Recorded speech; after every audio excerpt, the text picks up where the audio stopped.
ella con respecto a los mecanismos de defensa. ¿Cuál es el primer ordenamiento?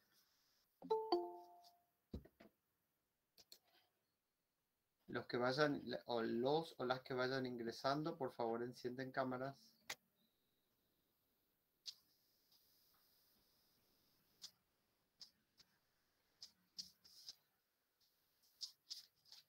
¿Cuáles son los ordenamientos que hace Ana Freud respecto de los mecanismos de defensa?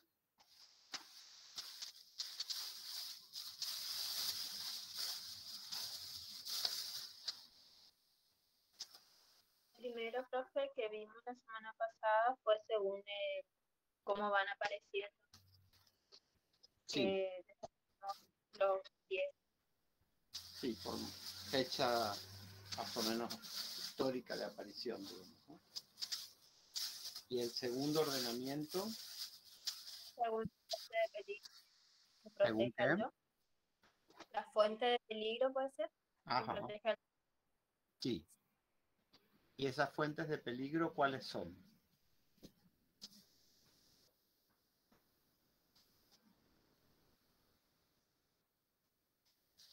¿Cuáles son las fuentes de peligro? ¿Cuántas y cuáles son las fuentes de peligro que tiene el yo?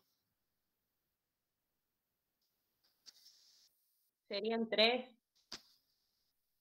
El mundo externo, o sea, las exigencias del mundo externo, las del super yo y la del ello. Así es. Esas tres amenazas que tiene el yo continuamente a su unicidad se conocen con el nombre de ¿qué? ¿Qué concepto teórico referido al yo las abarca? Angustia, profe. El No, concepto de ese es un sentimiento que va a ser común a todos ellos, que ahora lo vamos a trabajar. Pero el concepto que las agrupa a todas ellas, ¿cuál es?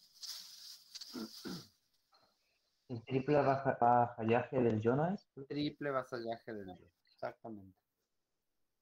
Eso tienen que tener bien claro, ¿eh? ¿De qué se habla cuando se habla de triple vasallaje del yo? Cintia Pereira, Sabrina Mora, sus cámaras no las veo.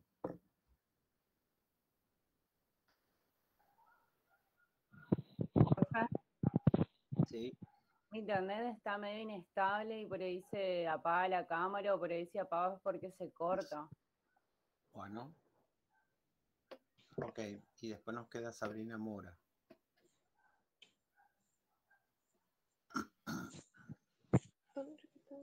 Ahí está. Bien. Bueno, entonces, si ustedes abordan el segundo criterio organizador de los mecanismos de defensa, en qué parte del texto de Ana Freud lo van a encontrar y qué vamos a decir de él.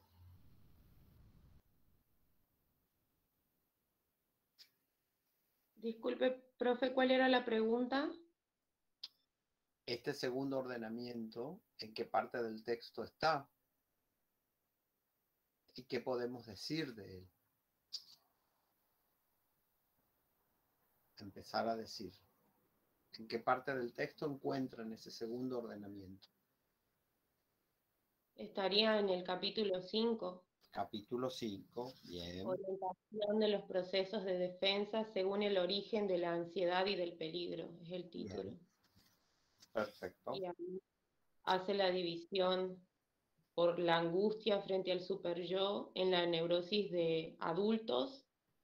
El otro es la defensa instintiva por la angustia real y objetiva en la neurosis infantil. Y después menciona defensa instintiva por la angustia frente a la fuerza del instinto.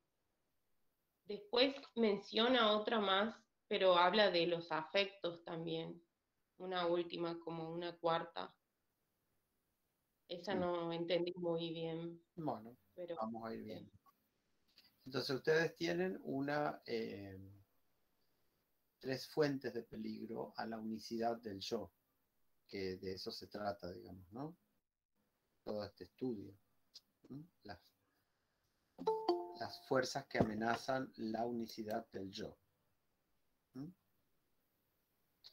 De eso se trata y para eso se aborda el tipo de angustia. Lidia Prieto, ¿tienes tu cámara, por favor? Ahí está. Bueno, entonces, el tipo de angustia es lo que ustedes tienen que aprender a reconocer. No existe una sola angustia, sino que la angustia tiene varias facetas, varios rostros.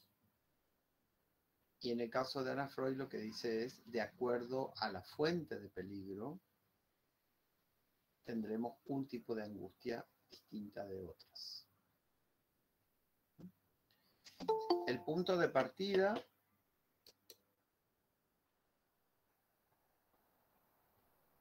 ahí está Bárbara. Enciende tu cámara, Bárbara, si te vemos. Entonces, el punto de partida, ¿cuál sería el primer modelo de angustia que tiene el aparato psíquico?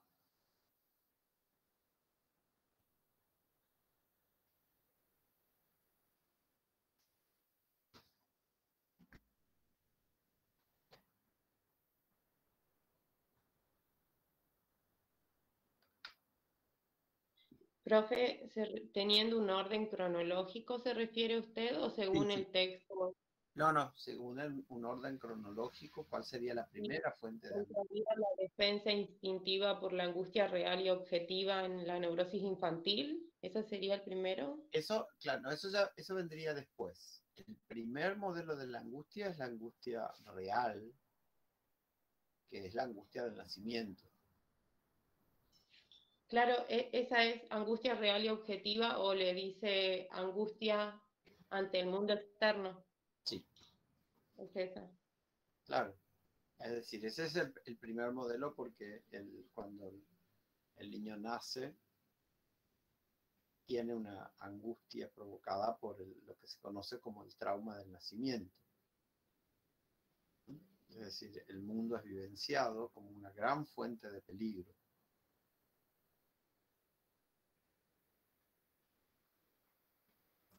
Después, una vez que se constituye empieza a constituir el yo, paso previo de eso es la separación de consciente e inconsciente.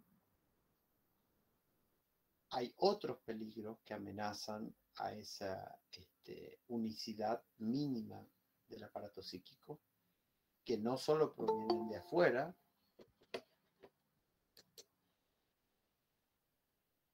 Buenas, ¿qué tal, Florencia? No solo provienen de afuera, sino también son peligros que provienen del interior. ¿Específicamente de dónde? ¿Del ello? Del ello, muy bien. Ese va a ser un segundo tipo de angustia. Ya va a tener un segundo peligro, ¿sí? Que tiene que ver con el ello, ¿no? Es decir, las pulsiones del ello también socavan, amenazan la unicidad del yo. Por lo tanto, ponen en peligro, ¿no? Y el yo obviamente tiene que defenderse de esa fuente de peligro. Y en tercer lugar va a aparecer un tipo de angustia que va a estar referida a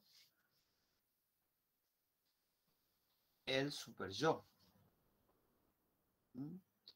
Dice Héctor Manuel Mancuello, tu cámara. Hola, profe. Sí, ahí se reconecta. Bien. Entonces, hay una tercera fuente de peligro que proviene de la unicidad del yo, que proviene de... ¿Profe?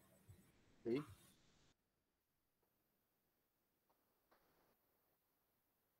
No sé. Es decir, una tercera fuente de peligro que proviene de las presiones que ejerce el superyo. Es decir, acuérdense ustedes que estamos hablando de un triple vasallaje en el que el yo se encuentra tironeado por cada uno de estos amos, todos con aspiraciones a que se cumplan sus intereses, ¿no? Es decir, la realidad externa está pujando para que se cumplan sus intereses, el super yo también, el ello también. Entonces, frente en ese punto de conflicto, en cada uno de esos puntos de conflicto, mejor dicho, aparecerán tres tipos de angustias totalmente distintas. ¿Por qué se le ocurre a esta mujer escribir sobre estos tres tipos de fuentes de peligro y sobre la necesidad de diferenciarlos? ¿Y cómo diferenciarlos? Es decir, acá aparece la idea de, bueno, en el análisis justamente, sí, se te ve, Barbie, no te preocupes, está bien. Estas fuentes de peligro, perdón, estos tipos de angustia, se los descubre por la asociación que hace el paciente respecto al problema, ¿no? Es decir, la persona viene, cuenta un problema y el terapeuta lo que hace es indagar respecto a ese problema para tratar de identificarlo en alguna de estas fuentes de peligro. Es decir, la queja, el malestar que el sujeto comenta es el malestar que tiene su yo en relación a un juego de fuerzas con alguno de sus amos, sea el super yo, el ello o la realidad externa.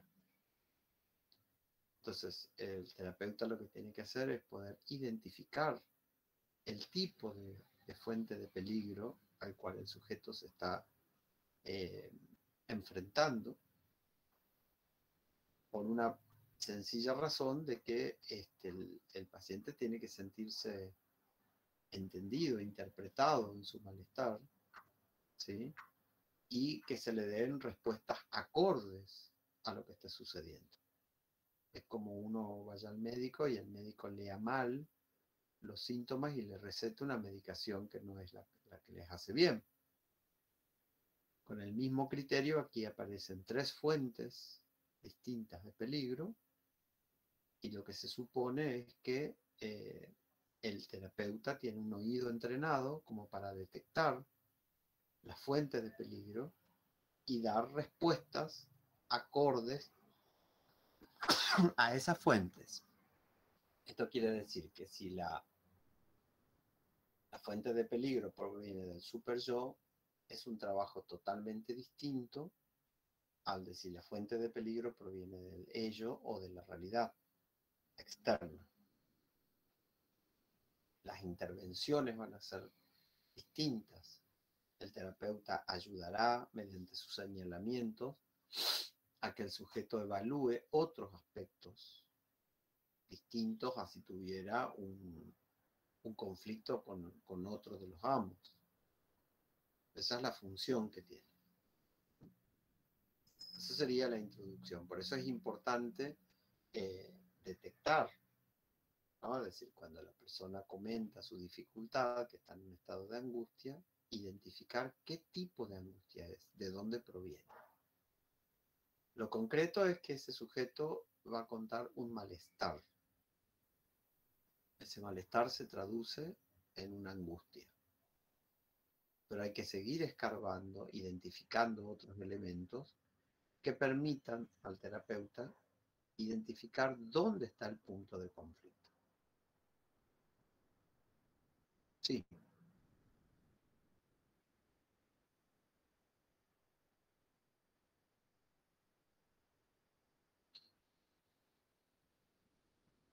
No, la angustia es un sentimiento que aparece tanto en la normalidad como en la patología. La depresión es una patología. ahí ya estamos frente a otra cosa. Ahí estamos directamente frente a una patología. Eh,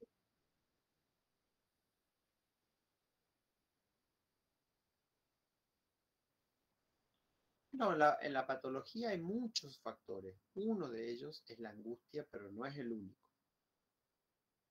La angustia es un sentimiento normal que todos tenemos, ¿sí? Porque, por ejemplo, el super yo está presionando, el ello está presionando, la realidad externa está presionando, y frente a los cuales uno responde de alguna forma, ¿no? Es decir, pueden haber respuestas más efectivas que otras. En el caso de la patología llamada depresión, hay muchos más factores que se suman a la angustia y que todos juntos ellos desencadenan en un cuadro patológico que se llama depresión. Pero lo que ustedes tienen ahora que ubicarse es que la angustia es un sentimiento absolutamente normal. No es que automáticamente hay que asociarlo con una patología, ¿sí? Sino que es normal. ¿Sí? Lo que hay que identificar es por qué se produce. ¿Sí? Y para eso es que están las fuentes de conflicto, que son estas tres que nombra Anna Freud. Entonces, ahora, si toman el texto de Anna Freud, la primera fuente de conflicto que cita, ¿cuál es?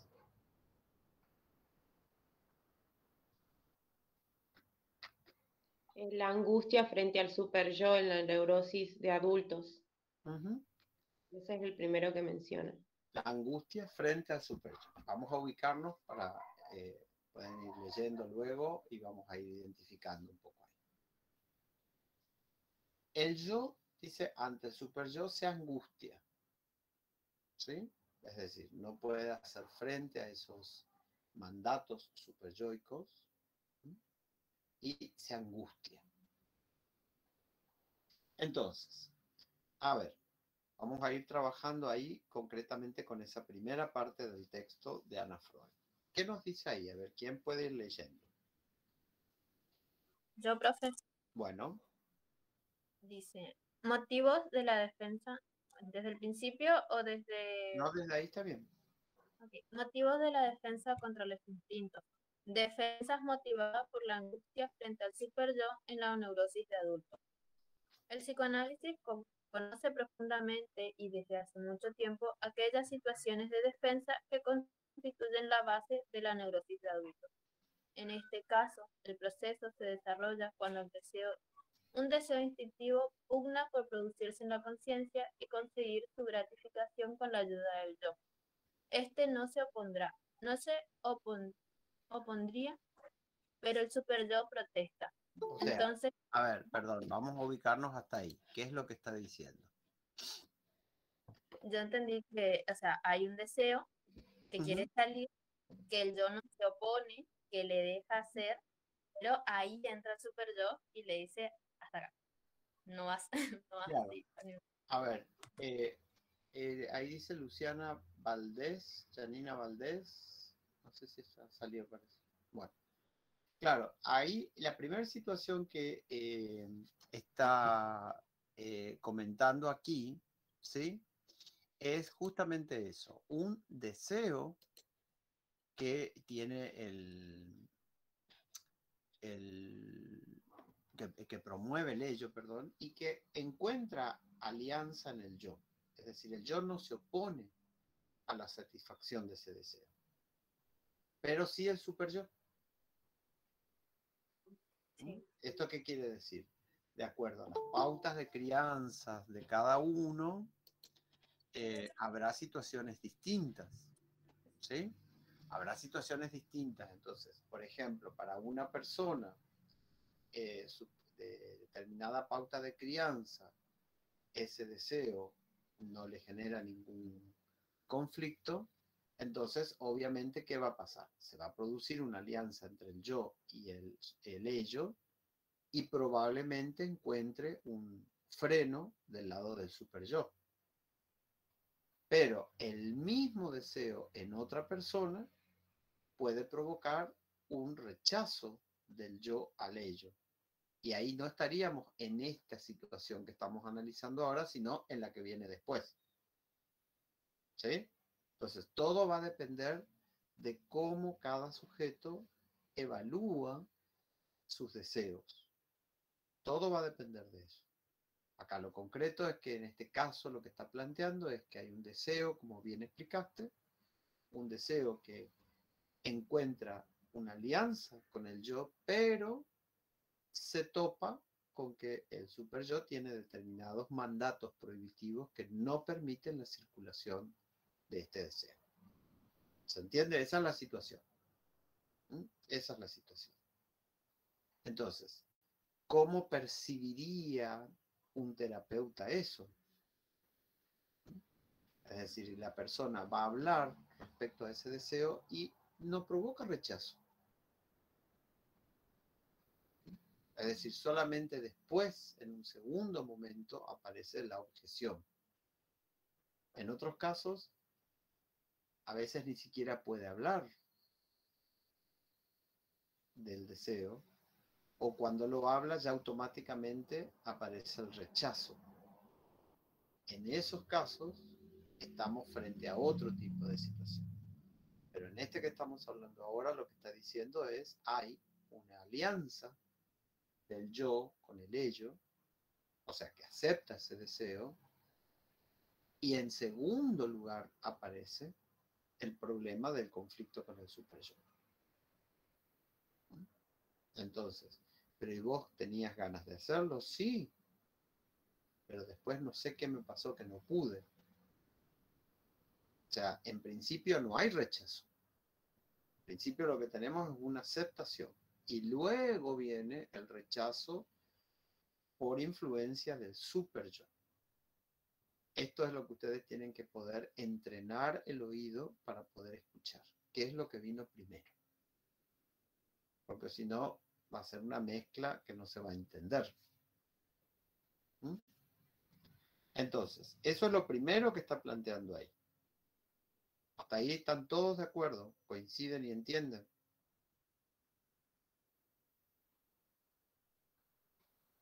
Bueno, continúa.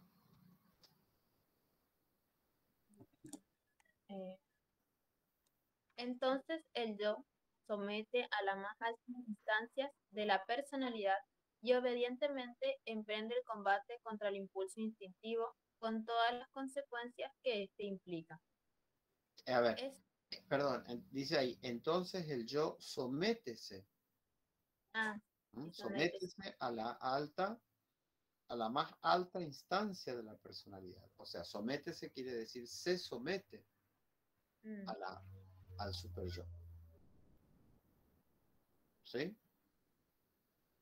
Nos está planteando que aquí tenemos un super yo que ha tenido un desarrollo muy, muy rígido, ¿sí? Que no permite la aceptación de esos deseos. Eso es lo que nos está planteando. Continúa.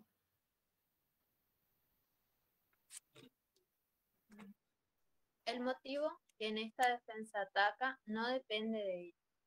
El instinto es considerado como peligroso porque hallándose prohibida su satisfacción por el superyo, al alcanzarla se producirá evidentemente un conflicto entre el yo y el superyo.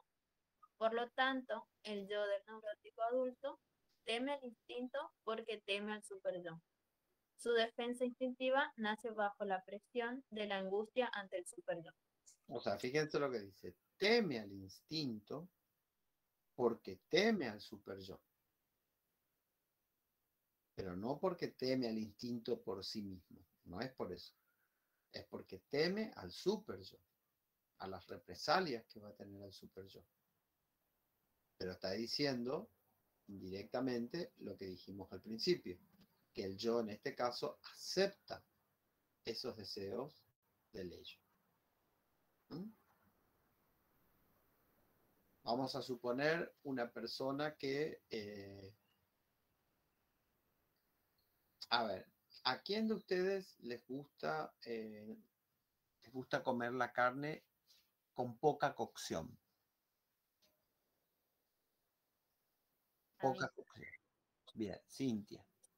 ¿Mm? Le gusta comer la carne con poca cocción. ¿Y al resto qué le pasa con esa poca cocción? A mí me da cosa, profe. Claro. A mí no me gusta, profe. Tiene que estar bien cocida para que yo pueda comer. Bueno, en ese caso igual. nosotros tenemos, perdón, sí, No, es igual, profe. Tiene que estar bien, bien cocinado. bien. En ese caso, por ejemplo, tenemos una problemática, ¿no? Es decir, en el caso de Cintia, no tiene inconveniente en comer una carne con poca cocción y el resto de los compañeros ha dicho que prefiere una carne con mucha cocción y hasta a alguno le parece, bueno, que no es sano, que no es bueno, etc. ¿Sí? Bien, perfecto. Entonces, ahí nos aparece una lectura desde el super yo. Es decir, no, eso no hay que comer así. Está mal, te puede hacer mal, eso no es sano o no sé qué. ¿Sí? Entonces, y uno se siente más seguro cuando la carne está mucho más cocida, si es que tiene esa idea, ¿no? En cambio, en el caso de Cintia, por ejemplo, dice, sí, acepta, no tiene ningún inconveniente, ¿sí? Que ahí nos podría plantear más bien una alianza ligada del yo con el ello. Es decir, el deseo de comer y bueno, pum. En el caso de ustedes, no, todavía no. Aguantá, todavía no comas. Falta, hay que esperar, hay que verificar. Así no, te puede hacer mal, eso no es sano o no sé qué. ¿Se entiende? Y entonces ya Cintia está comiendo y ustedes están esperando todavía ahí. Y si llegan a pagar, a servir, vamos a suponer, en el mismo momento que Cintia, no van a comer o se van a sentir mal o van a masticar, les va a costar tragar o inclusive hasta les puede caer mal, pueden vomitar, etc. ¿Por qué? Porque tienen una serie de mandatos superyoicos que están oprimiendo la posibilidad de comer carne en un nivel de cocción que no sea el adecuado. ¿Se Me entiende? da asco, profe, eso. Por eso, Poder claro, decir, claro, bueno, ahí lo que está sucediendo son las lecturas del super yo. Eso es el super yo. ¿Sí? Entonces eso es lo que hace que uno aguante más, a esperar, tenga hambre, pero tenga que esperar más, ¿sí? No quiera de cualquier manera, verifique que está el color que uno considera, etcétera, ¿sí? Bueno, esos son mandatos superyoicos. Si se van, por ejemplo, ustedes, porque ahí intervienen las costumbres, si ustedes se van a Santa Fe, a Buenos Aires, la gente come roja la carne, no come como acá. Profe, a mí se me hace rico así. O sea, porque es más ¿Cómo? blandito. Es más blandito para mí. Entonces a mí me gusta así, medio crudito.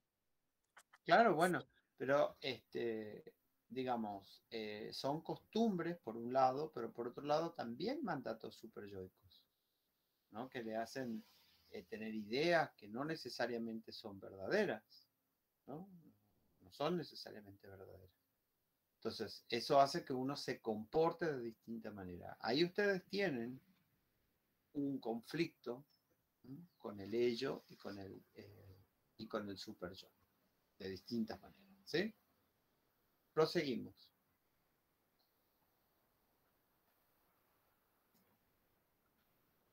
Mientras nos atenemos solo a la defensa instintiva del neurótico adulto, mantenemos un muy elevado concepto del superyo que aparece como un autor de toda neurosis. Él sería el aguafiesta que impide toda conciliación entre el yo e instinto. En nombre de sus aspiraciones idealistas, considera vedada la sexualidad y declara antisocial la agresión. exige el renunciamiento sexual y una limitación de la agresión en una medida incompatible con la salud anímica. Eso es, por ejemplo, ahí lo que está hablando es cómo actúa el super yo, qué es lo que hace frente a esas dos tendencias tan básicas como son la sexualidad y la agresividad, ¿no? ¿Qué dice cómo actúa per se? ¿Cómo actúa el super yo frente a la sexualidad y frente a la agresividad? ¿Qué dice? La tendencia típica del super yo, ¿cuál es? ¿Cómo actúa? Dice que exige un renunciamiento a lo sexual, un renunciamiento sexual y limitación de la agresión, o sea, no hay que agredir y el deseo sexual hay que reprimirlo, dice. Uh-huh. Profe, es como que trata todo el tiempo de que la agresión no salga o no se vea ante la sociedad, digamos. Y lo sexual, creo que compañera, no sé si reprimir, pero también va a tratar de que no salga, no sé si entendí bien. ¿Dónde ustedes percibirían, perdón, Liliana Adorno, tu cámara, por favor? ¿Dónde ustedes percibirían la agresividad que no está, ¿cómo es que dice acá? La agresividad Sublimada.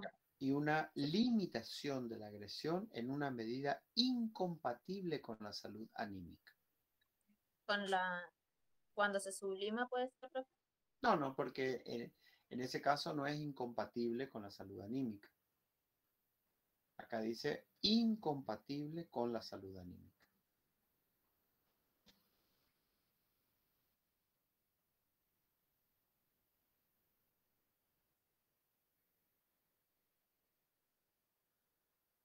Cuando a la persona le cuesta poner límites, no es sano que alguien no pueda poner límites. Entonces, ahí es donde se expresa eso. Es decir, que la persona no pueda poner límites, ¿sí? Eso no es nada sano. Es totalmente incompatible con la salud de la vida anímica.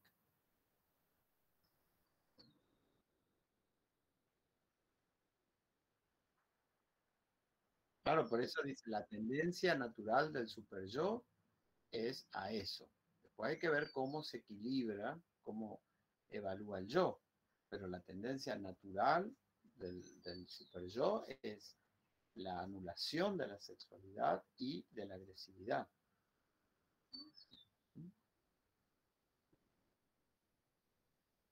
¿Y cómo observan ustedes las expresiones de esa tendencia del lado de la sexualidad, esa tendencia superyoica, a negar la sexualidad?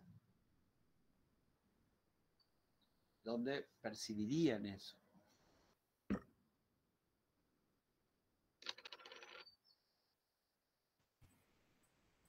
En un fanatismo religioso, por ejemplo, podría ser.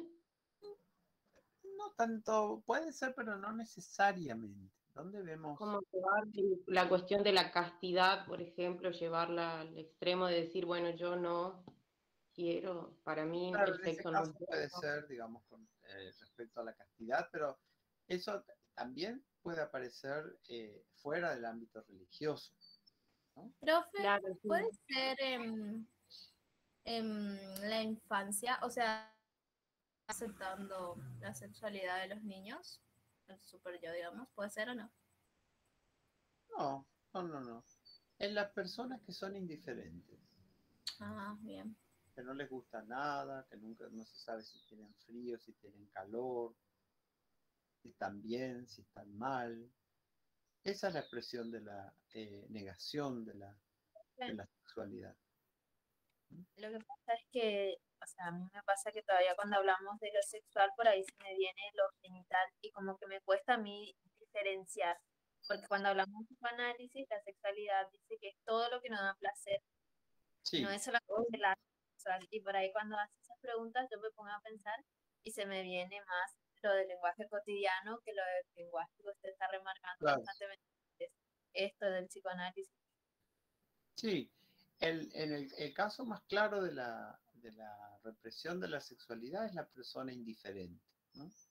No se sabe si tiene frío, si tiene calor, si está enganchada con otra persona o no, es decir, si la ama o no la ama, si uno cuenta o no cuenta con esa persona. Eso es la expresión de la represión de la sexualidad. Entonces, ahí eso es la tendencia natural a la cual aspira el super yo. Frente a eso, el yo obviamente que tiene que equilibrar, hacer un juego de fuerzas y tratar de frenar esa tendencia porque no es sana, ¿no? No es absolutamente no sana. Para la salud anímica, como dice acá, es totalmente nociva. Bien, proseguimos. El yo pierde su independencia, reduciéndose a un mero ejecutor de los requerimientos del superyo. Hostil contra el instinto y así incapaz de placer. Tras el examen de esta situación defensiva de las neurosis adultas, nos vemos inducidos a dar en la tercia una gran atención al análisis del superyo. Una Por ejemplo, disminución perdón, un segundito. Por ejemplo, en los casos de personas que no logran poner en marcha su motivación para hacer algo, para estudiar, para trabajar, para, para mantener una relación, sea amorosa, sea de amistad, que se les cae siempre. Ahí tenemos el avance del super yo que frena la sexualidad. Porque para todas esas cosas uno tiene que poder emocionarse, tiene que poder cargar la energía para trabajar, para estudiar, para tener amigos, para tener pareja, para tener un vínculo sólido con los hijos, etc. Es necesaria la sexualidad, ¿no? Pero cuando ustedes observan esos vínculos muy inestables o directamente con muy poca energía, ¿no? En relación al trabajo, al estudio, a la relación padres-hijos. Hace, por ejemplo, la mamá, vamos al ejemplo, la mamá que hace todo en la crianza, pero no está conectada, no está vinculada emocionalmente con su hijo o su hija. Ahí nosotros tenemos una expresión directa de la represión de la sexualidad.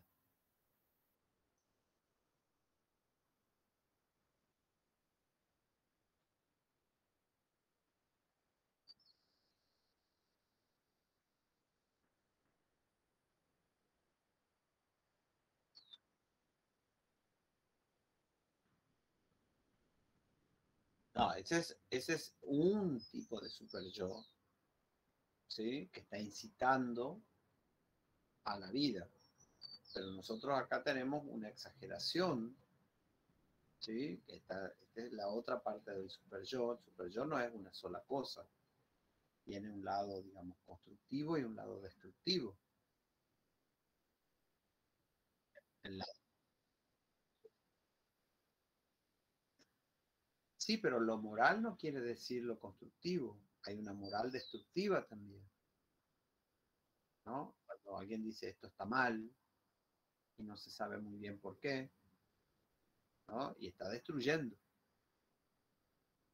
Entonces, tiene su lado constructivo y su lado destructivo.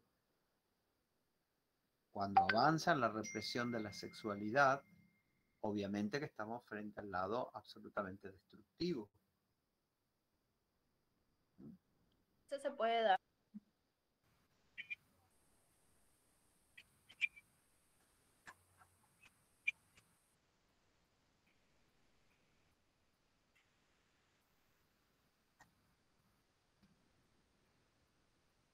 Sí.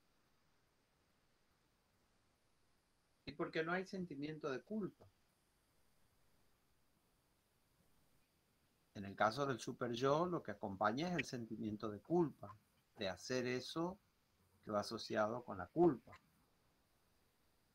En el caso del ello, no. Bien, proseguimos. Profe, antes que sigan, y ya que estamos ahí, me gustaría preguntarle, porque esa parte justo yo no entendí, en la parte práctica, la profesora intentó explicarnos, o yo nada más fui la que no entendí, hizo como un, no tengo nada, un circulito, esta cosita, ¿no? Y en que eso está el super yo y el ideal del yo dentro de ese. Sí. Y dice, en el super yo está lo normativo, ¿qué es lo que escribí? Lo normativo, lo internalización a la parte parentesca, algo así. Y en el ideal del yo es, ¿qué dice? Son los ideales que persigue. El sujeto sigue. Profe, yo tengo el circulito acá si quiere ver. No, está bien. Se entiende lo que ella quiere decir. Se quedó congelada ahora esta chica. Bueno, no sé si estás escuchando o no, pero Debe ser el internet. sí. Una cosa son las aspiraciones morales que transmiten los padres y otra es la que el sujeto construye, la que el propio sujeto construye. Es decir, las tendencias morales que transmiten los padres se hacen eco, digamos, de ciertas tendencias culturales. Ahora, además de esas tendencias culturales que nos permiten, por ejemplo, entre todos nosotros, permiten que mínimamente mantengamos un cúmulo de conductas comunes. Además de esas, hay tendencias individuales. Hay formaciones. Ese yo ideal que usted dijo que está, que es el super yo, puede ser, es percibido por el inconsciente o cómo es? A ver, una cosa es el super yo, otra cosa es el ideal del yo y otra cosa es el yo ideal. No, me expresé mal. Lo que usted dijo recién es que hay 3 diferentes formas de super yo, o hay un super yo destructivo y uno que sí construye de alguna manera, que logra como un Eso es equilibrio y super yo. otro que lo destruye. Sí, Eso es de super esa era yo. la paradoja que hablaba Freud. Sí, pero no sé qué es lo que Y vos ese estás ideal, queriendo preguntar. el ideal del yo que uno tiene propio, el super yo que está en el inconsciente, Sí. algo así usted explicó recién. No. El super yo puede tener una tendencia más constructiva o destructiva. Después, cuando hablamos de los componentes del super yo, decimos que por un lado está la internalización de las normas morales que los padres transmiten de la cultura. Después están las normas del sujeto, las que el sujeto construye, que eso es el ideal del yo. Y después aparte está el yo ideal, que tiene que ver con las primeras experiencias de contacto con los padres, experiencias de supervivencia, como habíamos hablado en la clase, donde se tiene que configurar el yo. Entonces, una cosa es el yo ideal, otra cosa es el ideal del yo, otra cosa son las tendencias morales que la cultura transmite y que están encarnadas en las tradiciones que los padres transmiten. Con eso me estaba confundiendo, pensé que el yo ideal y el ideal del yo eran lo mismo, profe. No, son totalmente distintos. Eso lo trabajamos en la clase del día lunes. Ahí marcamos bien la diferencia de yo ideal e ideal del yo. Y después, aparte de eso, lo que tienen es la tendencia superyoica, que es más constructiva o más destructiva. Y ahí Esa tendencia va a tener que ver con el desarrollo del yo, con los acuerdos que haga el yo para ponerle un límite al super yo y que no vaya hacia la destrucción, sino que vaya hacia la construcción. Pero eso implica que el yo le pueda poner límites. ¿Cómo le va a poner límites? Haciendo alianzas con el ello y haciendo alianzas con la realidad. Esa es la tendencia que tiene el super yo, que puede ser destructiva o constructiva. Eso es una cosa. Después, aparte, tenemos las normas culturales internalizadas, que todas las tenemos. Aparte de eso, tenemos el ideal del yo, que es singular de cada sujeto. Y aparte de eso, tenemos el yo ideal. Por eso dice, ahí hay que ubicar qué se coloca del super yo a nivel de la conciencia, a nivel del preconsciente y a nivel del inconsciente. Lo que el sujeto no puede reconocer porque es inconsciente es el ideal del yo y el yo ideal. Lo único que puede reconocer son las tendencias culturales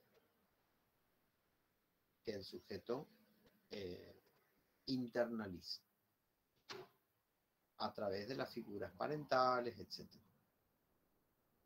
¿Sí? Pero eso es lo preconsciente. Nosotros acá estamos hablando de lo inconsciente, que es el ideal del yo y el yo ideal. Que son cosas distintas. Ahí hay que diferenciar. Bien, continuamos.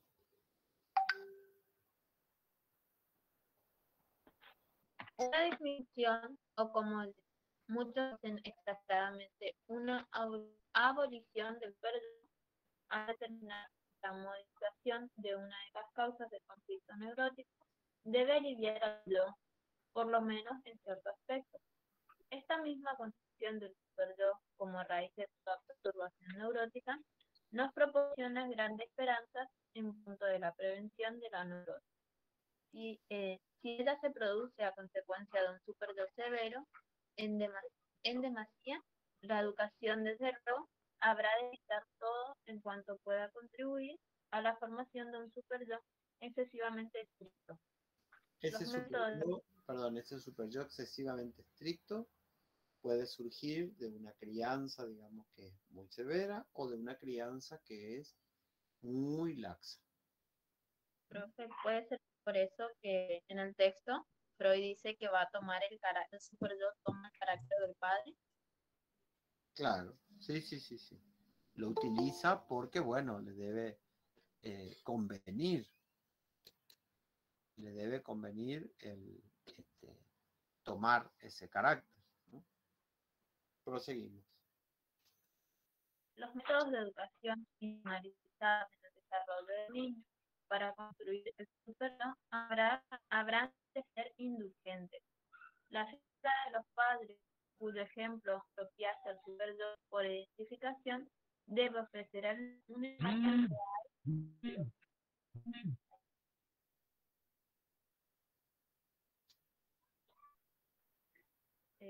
con severidad y una actitud tolerante hacia los instintos, en lugar de representar un código moral de tanta severidad que en la práctica resulte difícilmente ejecutar. La agresividad del niño debe además hallar oportunidad de expresarse en un mundo externo, a fin de que no quede estancada y no se dirija hacia adentro, lo cual imprimiría características crueles al superyo. A ver, vamos a detenernos ahí. ¿Qué quiere decir con esa frase, con esa oración que dice la agresividad del niño debe además hallar oportunidad de expresarse en el mundo externo, a fin de que no quede estancada y no se dirija hacia adentro, lo cual imprimiría características crueles al superyo? Tiene que descargar esa agresividad de alguna manera, profe, para que no se internalice. Y lo que entiendo es que se vaya a la parte destructiva o la tendencia destructiva, ¿puede ser, profe? Ujú. ¿Y cómo se visualiza eso? Trabajando Por- con las emociones, ¿pueden ser, profe? ¿Cómo? Trabajando con las emociones del niño, que él pueda expresar lo que siente como enojo o Sí, angustia. pero ¿cómo ustedes lo visualizarían en una situación donde, este, eh, Profe, obviamente, digamos, trabajando con, como vos decís, eh, trabajando con las emociones, etcétera? Pero ¿qué es lo que pasa cuando esto que ella dice que hay que cuidar que no suceda, cuando eso no sucede, digamos, ¿cómo se traduce eso? profe, puede ser, por ejemplo, cuando en la escuela un niñito, digamos, hace mal la tarea y, y se repone mal por eso, o sea, como que se reautoculpa, eso puede ser también. Claro, Y esto va alimentando justamente este super yo, puede ser eso, profe, pero de la parte de la identificación destructiva. sí, sí, sí, sí. A Profe, ¿y ver, puede ser que sea agresivo también con los compañeros o solamente con no, él? no, porque acá lo que dice, no se exterioriza la agresividad. Eso es lo que está planteando. Profe, entonces puede ser un super yo como autoexigente consigo mismo. Todo el tiempo se culpa por no lograr algo positivo, algo A ver, así. el super yo siempre es autoexigente. En todo caso, será severo, Claro. pero el Como super que yo le hace siempre es sentir autoexigente. culpa en realidad por lo que hizo. Claro, pero el super yo siempre es autoexigente. No existe super yo que no lo sea, ya sea destructivo o constructivo. Porque si el super yo es constructivo, ¿qué te dice? Un super yo constructivo, ¿qué te dice? A ver, no, espera, que estamos hablando de otra cosa. Un super yo constructivo, ¿qué te dice en cuanto a las autoexigencias? Que así se va a poder, ya sea, que vos podés llegar a eso, que sigas intentando, que sigas estudiando, que estudies, que vas para más. Claro, Que se adapte a las normas sociales y exige, culturales que te o sea, exigen. exige, vos no podés estar así, no podés quedarte, no podés, ¿se entiende? Es decir, el super yo de por sí es autoexigente, no existe super yo que no sea autoexigente. Lo que vos estabas planteando es un super yo severo, que es otra cosa.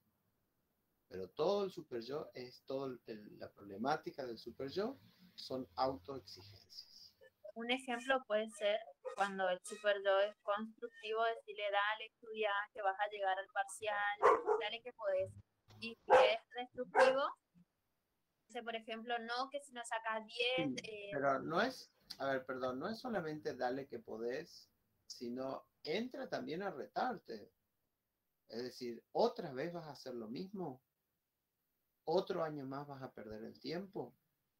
¿Qué clase otra de vez persona sos? ¿Qué clase de, entendés? O sea, no es buenito. El super yo el super yo es autoexigente por naturaleza. No existe un super yo buenito. Lo que existe es un super yo que es autoexigente hacia la construcción o hacia la destrucción. Pero no es que dale, vos podés. Eso no es el super yo. Es poner un límite y plantear. Es decir, bueno, otra vez vas a perder el tiempo, otra vez te vas a asociar con esas personas que no te ayudan en nada, otra vez vas a llegar totalmente enloquecido al examen, otra vez vas a repetir la misma historia. ¿Qué clase de persona sos? ¿Qué clase de... ¿Se entiende? Es decir, son autoexigencias, son reproches. Aquí veo Orlinda Mereles. ¿Tu cámara, por favor?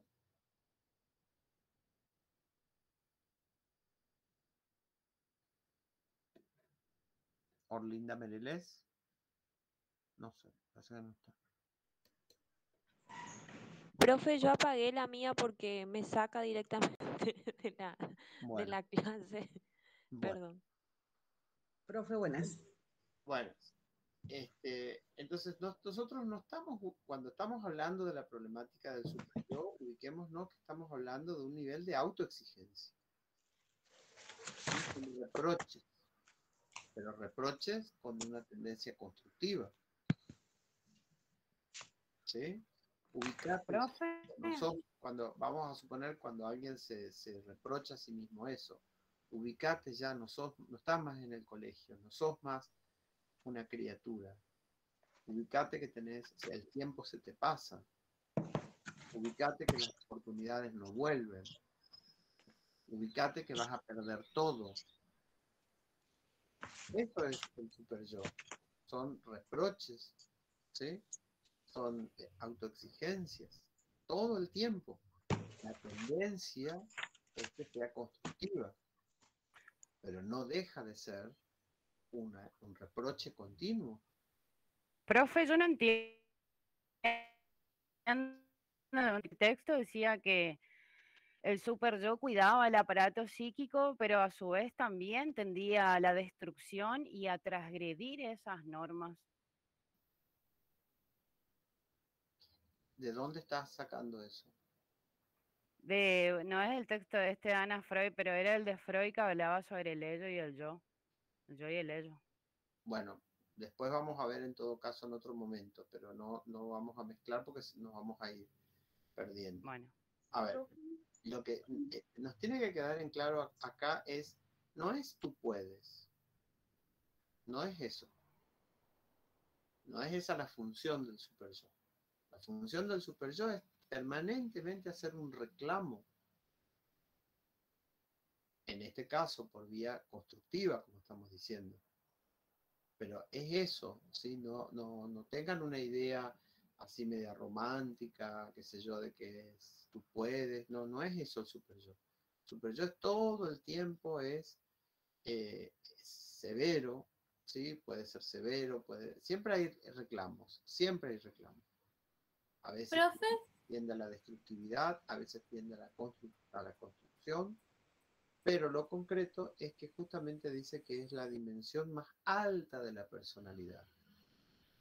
¿Sí? Es decir, más alta, ¿qué quiere decir? Bueno, acá como estás no podés continuar, vos tenés que cambiar, vos tenés que mejorar, así como estás, no. Eso es el superyo, ¿no? Es decir, no podés estar en las mismas condiciones, no podés seguir haciendo lo mismo, dando vueltas en el mismo lugar. Tiene esa función de corte. Justamente esa es la función que tiene. Entonces es todo el tiempo un reclamo continuo. Eso es la cuestión superyoica. Es un reclamo permanente. Todo el tiempo te está reclamando. Ahora, hacia la construcción de una nueva instancia, ¿no? Entonces, te impulsa a que vos salgas de donde estás y estés en otro lugar. Y para hacer eso hay que laburar, hay que romperse el coco y hay que entender que no hay seguridades, que uno lo va a intentar y por ahí no le va a salir bien, o no le va a salir como uno se imaginó, o le va a llevar más tiempo, o le va a llevar más exigencias. Bueno, eso es lo que la problemática del superyo. Eso es lo que uno tiene que entender de qué se trata cuando se está hablando del superyo. Pero alejen, por favor, ideas así indulgentes como tú puedes. Eso no es el superyo. No, el superyo es todo el tiempo un reclamo continuo. Profe, ese super yo que alguna vez es el más severo, ¿es el que sigue las exigencias del ello o de dónde saca toda esa pulsión? No entendí qué dijiste. ¿Es la qué? Las exigencias del ello no entendí. No, había dicho que si ese super yo que es el más severo, que está en la parte del inconsciente, ¿es la que sigue las exigencias del ello? No, sigue sus propias exigencias, Ah, intentando supuestamente satisfacer tendencias del ello. Pero las tendencias del ello, ya saben ustedes que se doblan, se van para cualquier lado. Vuelta sobre versión en lo contrario. Da lo mismo si sea constructiva o destructiva, etcétera, ¿no? Profe, Sí. es como que este super yo busca sacarte de la conformidad constantemente, algo así, si no entendí. No, el super yo al contrario busca la disconformidad. En realidad, digamos, quien intenta conformar es el yo, porque quiere negociar con todos, entonces intenta la conformidad. El super yo es lo que, digamos, no genera mucha disconformidad porque no da el brazo a torcer, ¿no? Es decir, cuando vienen esos reclamos, como yo te decía, bueno, otra vez vas a hacer lo mismo que hiciste el año pasado. Es decir, te genera un estado de disconformidad. Disconformidad, perdón. ¿Entiendes? Es decir, no, te plantea un problema, ¿no? Otra vez vas a hacer lo mismo que el año pasado. Vas a terminar el año de la misma manera. Este año lo vas a terminar de la misma manera que el año pasado, habiendo hecho nada. Profe, Entonces, no es un estado de conformidad, al contrario, es disconformidad, porque lo que hace es justamente azuzar al yo, ¿sí? Azuzarlo, es decir, ahí está hincándole al yo para que accione, ¿sí? Acuérdense, por eso dice, representa la dimensión más alta de la personalidad. ¿Más alta qué quiere decir?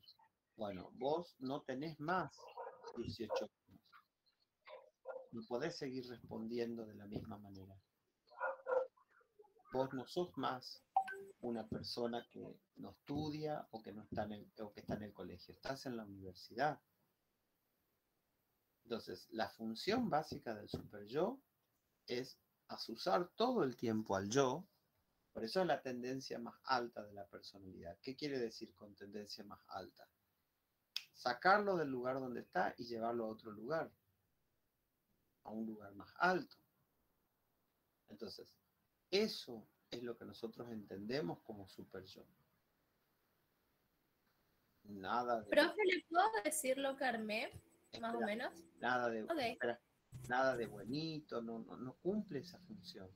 Nunca el super yo. Super yo es así, es todo el tiempo reclamo, reclamo, reclamo, reclamo, y es necesario que haya ese reclamo porque si no, el yo se adormece y no va a responder.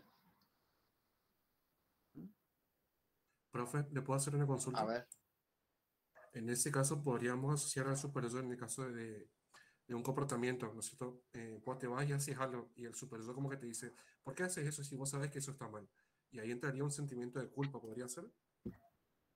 Claro, pero ahí se está refiriendo, está bien lo que decís, pero ahí no se olviden que se está refiriendo a la dimensión preconsciente del super yo, o sea, a las normas culturales. ¿Se entiende? En lo que nosotros estábamos dando los ejemplos anteriores, cuando esa voz de adentro te dice, otra vez vas a hacer lo mismo que el año pasado, es un diálogo no en relación a una norma cultural, sino a uno mismo. O sea, sus propios ideales, ¿no? Entonces, otra vez vas a hacer lo mismo. Vas a terminar el año en la misma situación que el año pasado, que no hiciste nada, que te pasaste perdiendo el tiempo todo el año, que no rendiste materias, que la que aprobaste, la aprobaste con el mínimo, cuando tendrías que haberte exigido más. ¿Se entiende? O sea, ahí hay toda una serie de diálogos con uno mismo. Porque vamos a suponer, aprobó una persona con 6, ¿sí? y aprobó con 6. Es decir, vamos a suponer que rindió en diciembre del año pasado, rindió 3 materias y las aprobó con 6. Vamos a suponer, ¿sí? Bien. Y está bien porque aprobó. Está bien porque la persona, digamos, cumple con determinadas pautas morales de la cultura en relación a, bueno, aprobó 6. Ahora, eso no significa que no tenga un debate interno. Por ejemplo, preguntándole, ¿por qué siempre 6?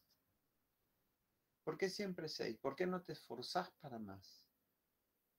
¿Por qué si vos explicás o entendés mejor que tu compañera, a vos qué te pasa que vos no estás pudiendo defender una mejor, arrugás ante el tribunal y te sacás siempre un 6, cuando podrías sacarte más? Y encima pones cara de conformidad y no estás conforme, porque sabes que podés más. ¿Se entiende? Entonces, ahí hay un diálogo interno que no representa lo de la cultura, porque ya está aprobado y está bien. Es decir, está 6, qué sé yo, te pueden felicitar inclusive, qué bien, aprobaste. ¿Sí? Pero eso no obsta que uno tenga un diálogo interior. Y esa es la parte del ideal del yo. Que ya no es con la cultura, las normas culturales, sino con el nivel de satisfacción con uno mismo. ¿Se entiende? Entonces, ustedes, por ejemplo, hacen un esfuerzo, se dedicarán, etcétera, y vamos a suponer, qué sé yo, un compañero o una compañera que tiene solamente que dedicarse a estudiar, que no tiene otra cosa, no evalúa de la misma forma una nota que un compañero o compañera que tiene que trabajar, o que tiene familia, o que tiene que trabajar y que tiene familia, no se evalúa de la misma forma, ¿no? Entonces, por ejemplo, hay gente que con esas dificultades, digamos, que tiene un trabajo, que tiene una familia, prefiere rendir menos y prepararse mejor y tener notas más altas, porque se siente mejor con uno mismo. ¿Se entiende? Entonces, todos esos debates personales, más que tengan que ver con una norma cultural, ¿no? Es decir, uno se siente bien con uno mismo. Pero ahí detrás, vuelvo a reiterar, lo que estamos hablando es un super yo que nos está reclamando todo el tiempo. Nos está reclamando en todos los sentidos. ¿Por qué seguís viviendo tan mal si podrías vivir mejor? ¿Por qué te seguís relacionando con ese tipo de personas que no te aportan nada si podés relacionarte con otras personas que te aportan mucho más? Por ejemplo, ¿no? Estamos diciendo esos ejemplos. ¿Se entiende? Es decir, eso es. Pero es todo el tiempo, chicos, reclamo tras reclamo, tras reclamo, tras reclamo. Sí, de lo que se trata, la mejor situación es una tendencia constructiva. Pero es reclamo. No deja de ser otra cosa más que un reclamo. Sí, con esos ejemplos que dio, profe, se entendió re bien. Yo lo vi de otro enfoque justamente para... Y ahí entendí la diferencia. Claro, está bien que lo hayas planteado así porque acuérdense que ahí a nivel preconsciente sí están las normas morales de la cultura a la cual nosotros pertenecemos, ¿sí? Y que hace que evaluemos nuestras conductas sociales, en el ámbito social, ¿no? Por ejemplo, no podés estar bostezando así cuando están hablando porque es un signo de mala educación, la gente se va a enojar, se va a ofender, etc. Bien. Pero ese es un plano. Y después está el otro plano, que es el que nos interesa a nosotros, que es el del ideal del yo. Que ese ya es un diálogo con las aspiraciones propias que uno tiene. ¿Mm? Es decir, bueno, esto que decíamos, bueno, otra vez vamos a suponer, estudiante que ingresó a esta carrera por tercera carrera que hizo, ¿no? Dejó una, dejó otra, hasta ahora en esta. Entonces, bueno, se reclama a sí mismo. ¿Otra vez vas a repetir lo mismo o esta vez va a ser definitivo? Ya tenés que darle un rumbo a tu vida, no podés pasarte tanto tiempo.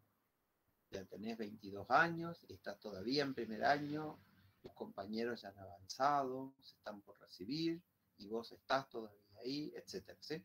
Entonces, es un diálogo con uno mismo. De eso es lo que estamos hablando cuando hablamos del super yo y específicamente dentro del super yo, el ideal del yo. ¿Sí? Perfecto, profe. Crítica constructiva sería en Profe, ese caso, ¿no? profe, Sí. en ese caso, en ese ideal del yo, es cuando más me acerco al ideal del yo, es como que más feliz soy. Y cuando más me alejo, más, Claro. más me Más alejo de ese sentimiento de ideal del yo. culpa. Más Más, sentimiento. exactamente.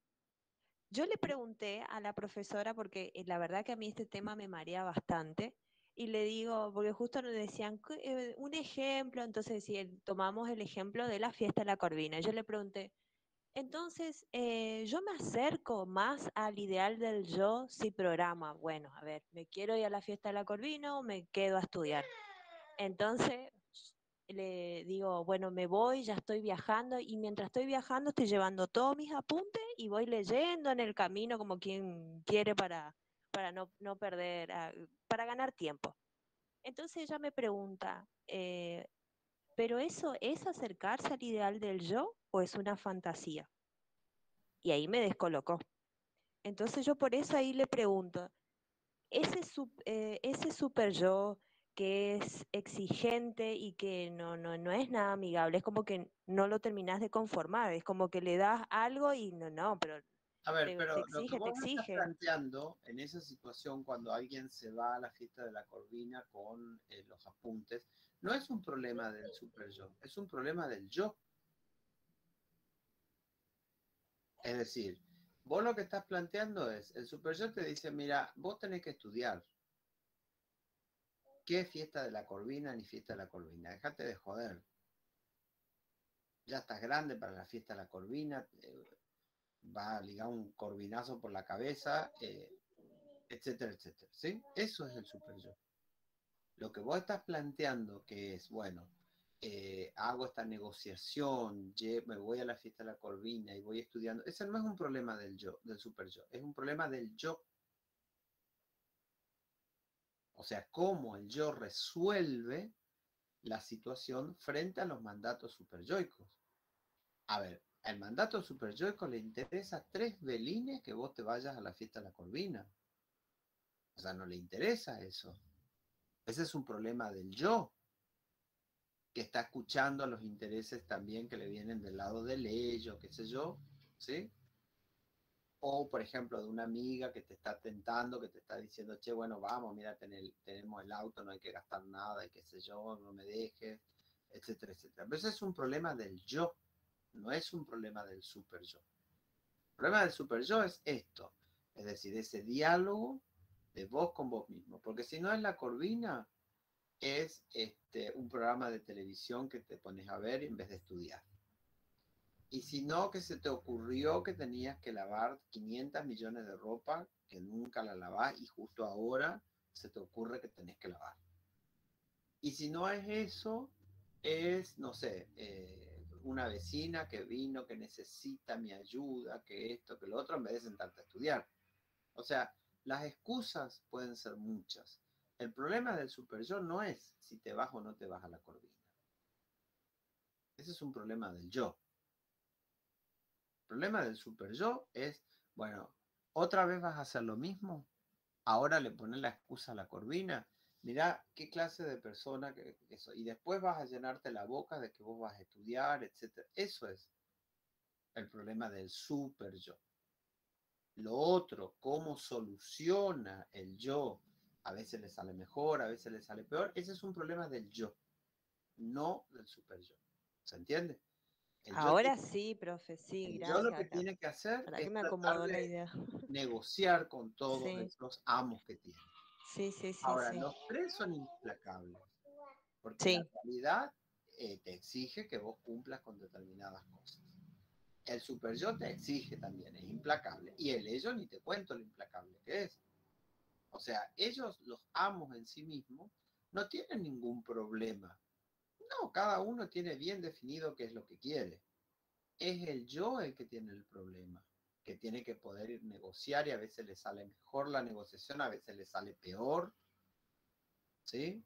Porque vamos a suponer que vos digas, bueno, me voy de viaje, qué sé yo, me voy no a la Corvina, pero me voy, ponerle a la casa de mi abuela en Reconquista y me paso toda la mañana en el colectivo leyendo. Y aprovecho porque cuando vos te sentás y te acomodás acá a la Corvina, ya llegó la Corvina. O sea, no leíste nada. El título y ya llegaste a la Corvina. ¿Sí? Entonces, ese va a ser un problema de cómo el yo resuelve, que a veces lo resuelve mejor y a veces no. Ahora, problema del super yo no es si vos te vas a la Corvina. Ese es un problema del yo. El super yo es así, sac, firme. No te da muchas opciones. ¿Se entiende? Sí, profe, sí, sí, Eso sí, es. sí. Sí, Eso es. profe. Sí. Gracias, gracias. Bien. Terminamos esa partecita para, a ver, terminen de leer, así se termina esa parte de la que corresponde a la defensa del yo ante el super yo. Profe, disculpe, pero había quedado pendiente su pregunta sobre a qué se refería con la agresividad del niño. Debe además hallar oportunidad de expresarse en el mundo externo, a fin de que no quede estancada o no se dirija hacia adentro. Puede ser ofrecerle como un espacio al niño para que se exprese por lo menos a través de la motricidad, por ejemplo, actividades físicas, algo Sí, de también, eso. claro, estaban diciendo también el desarrollo de las emociones, que lo pueda expresar, que no se avergüence, porque digamos, eh, el niño necesita de algún adulto, ¿sí? Que le ayude a poder plantear, bueno, está bien, estás enojado porque te salió mal algo. ¿M? Y sí, todos nos ponemos mal cuando algo nos sale mal.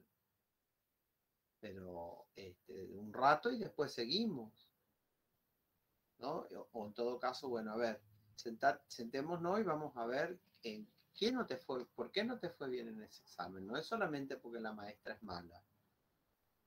Vos estudiaste, vos repasaste, o solamente leíste y no estudiaste, ¿no? Como nosotros hablábamos que una cosa es leer y otra cosa es estudiar.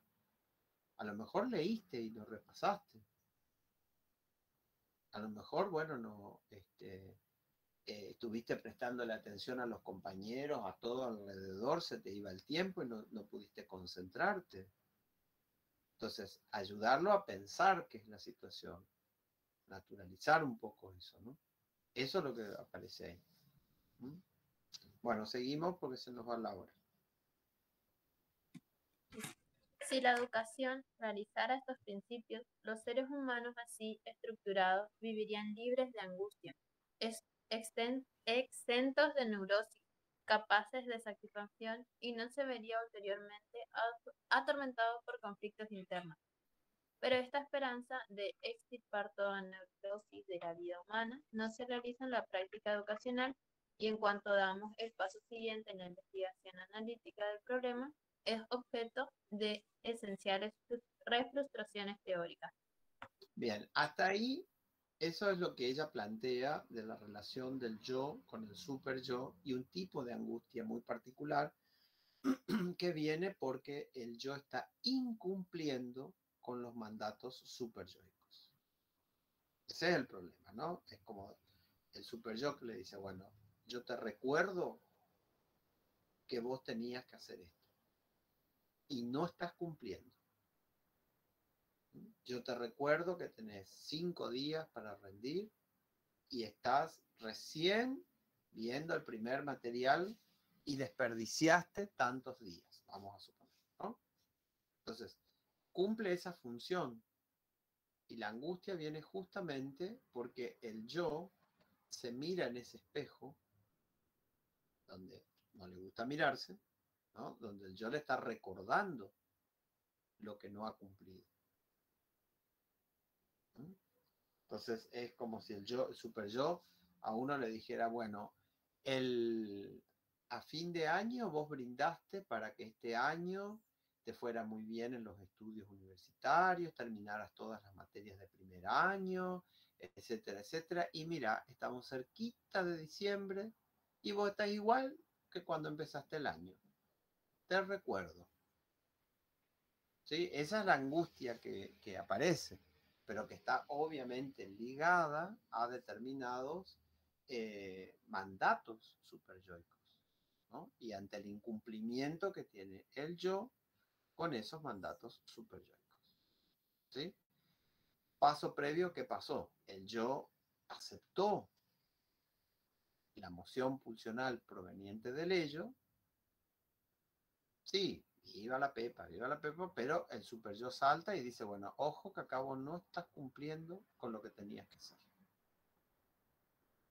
Ese es el nudo del conflicto. Entonces, la angustia aparece ahí claramente asociada a que la persona no cumplió con determinadas pautas ligadas al mandato superyoico. Entonces, ahí es claramente la situación es esa. Es decir, no has actuado en pos de eso que te propusiste. Que sabes que te hace bien. Es como, qué sé yo, la persona que obesa, por ejemplo, ¿no? Y bueno, que no, que tiene su plan, sabe que eso, si sigue comiendo en esa cantidad le va a hacer mal, etcétera, y no para, y después se siente culpable porque no ha podido cumplir con la dieta y con su programa de salud, etcétera, ¿no? Entonces, esa es la situación. Eso es lo primero. Después aparece una segunda fuente de conflicto, que es ¿cuál?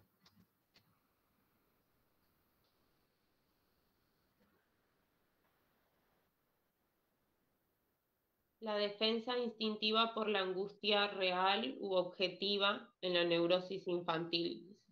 O sea, que ahí ya nos coloca sobre el lado de la relación del yo con el mundo externo, que también tiene sus mandatos, ¿sí? Ahí ya nos coloca en otra situación, ¿no? Bueno, y ahí, ¿qué nos dice? A ver. ¿Sigo yo, profe? No sé, o alguien que siga.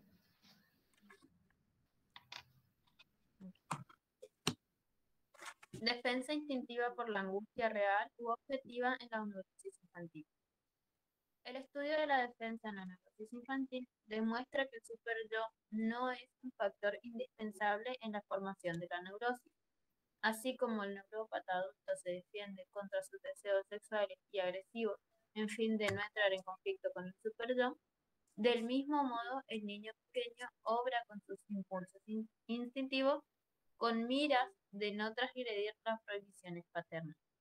De una manera análoga, el yo del pequeño no combate el instinto por su propia voluntad. El motivo al cual obedece en la defensa no depende de él mismo. Considera peligroso el instinto porque su satisfacción le está vedada por los engaños. Ahí, está vedada.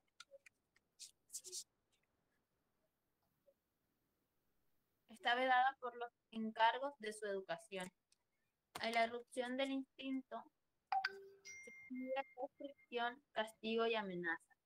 La angustia de castración suscita en el pequeño idéntico efecto que la angustia de conciencia en el neurótico adulto. O sea, acá, acá aparece un primer problema que ella plantea, por eso toma el caso del niño, donde todavía no está desarrollado el super yo, que es claramente un problema totalmente interno. Y el niño depende mucho todavía de la guía moral que los padres le puedan dar. Entonces acá aparece todo el problema cuando ese niño o esa niña infringe, porque no, a sabienda o sin saberlo, y descubre de repente que se portó mal, no sabe muy bien por qué, pero le retan, etcétera, ¿no? Entonces, ahí estamos frente a ese tipo de problemas. Estamos frente a un tipo de problema en el cual ese niño infringe normas y, por supuesto, se le retira el afecto, se sustituye ese afecto, digamos, por un enojo, etcétera, y se siente mal, siente un peligro de una amenaza real. Esto sirve para que ustedes, cuando estén trabajando con niños, sepan si ya tiene desarrollado el super yo o no.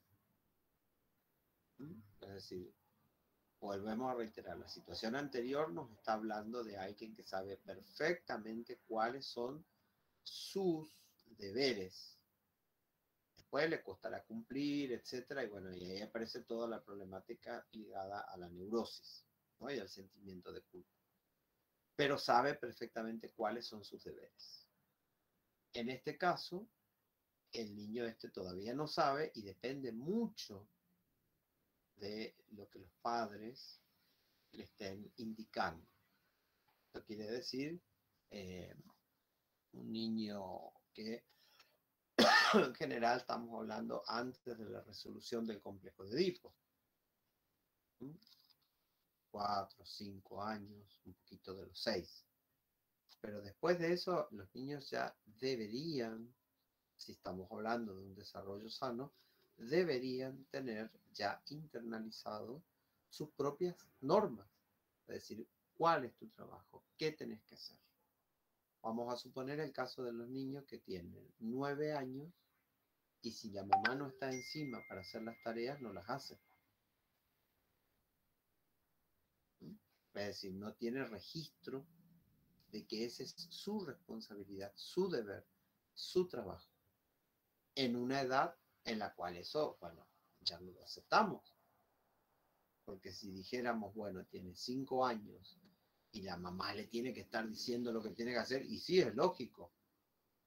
Es lógico porque no tiene autonomía.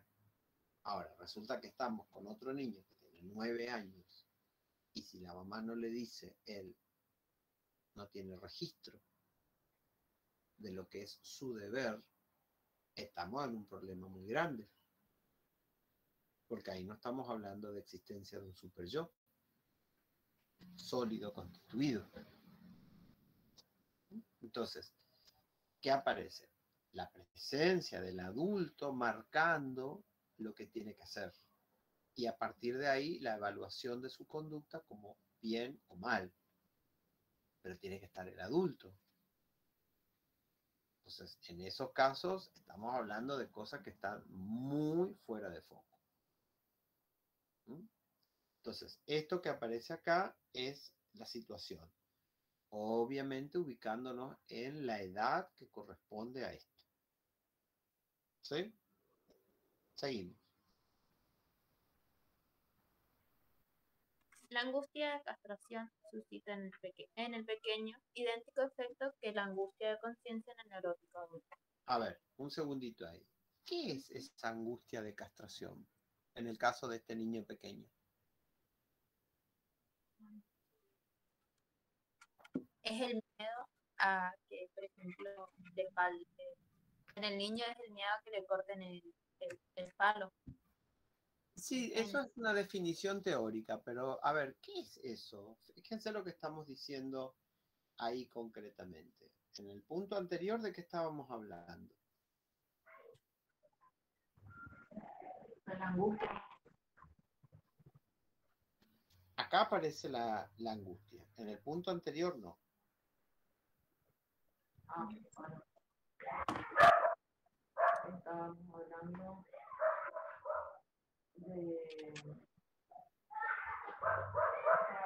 Léanlo, a ver, fíjense en el texto, guíense por el texto. ¿Qué dice ahí en este texto? Lo que en el punto anterior al donde estamos ahora.